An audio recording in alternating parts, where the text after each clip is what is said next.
When we're speaking, posture is so important. If our shoulders are hunched, if I'm not facing the audience, if I'm got hands on my hips, imagine me speaking like this the entire time. Can you see how it automatically communicates a much different effect? Or what about the people that roll back and forward? And how funny when you put your hands in front, because then it looks like you need to pee? Or the people that are weight shifters or sway side to side? Now, if you're not aware if these are things you're currently doing with your body language, really simple tip you can do at home, get out your phone, open up your video camera, record yourself, watch it back on mute, watch your body language. You don't realize these things because they are subconscious. So our job with habit, nonverbal or verbal, is to make them.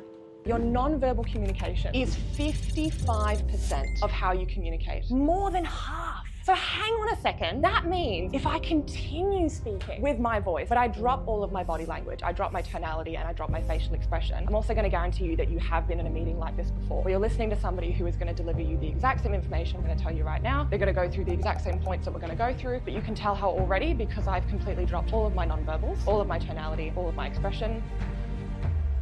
Are you bored? I'm pretty bored. Can you see how already it completely changes the interpretation of what you're saying and what you're trying to communicate? What's happening up here will always determine what comes out of here.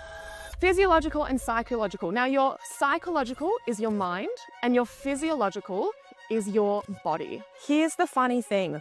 When you are approaching public speaking, if you are not in control of these two things, you've got no chance doing an effective job. No matter how much you've prepped your content, no matter how sexy your PowerPoint slides are, it does not matter.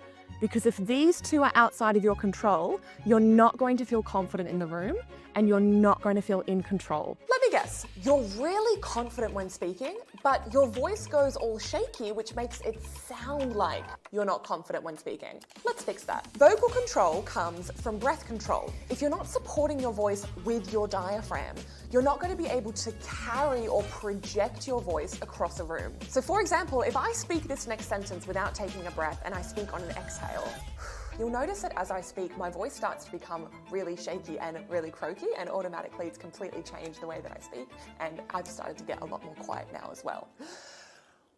Instead, you want to fill your diaphragm and speak as you're exhaling, and that is what's going to create a really strong, resonant voice. Forget the breath, you can forget the rest. Literally, because you wouldn't be alive. You know what I mean. When speaking, are you treating it as a monologue or as a dialogue? Often when we're preparing for a presentation, any kind of speaking to a group of people, we prepare it as we are the only speaker. We prepare our slide, we prepare our script or our scaffold, and we have everything prepared for us to speak. But we forget that we have people in the room listening, and your content preparation means nothing if you can't keep the people in the room engaged. So as the presenter, in order to create a dialogue, in order to engage with a room, we have to demonstrate to our audience that we care.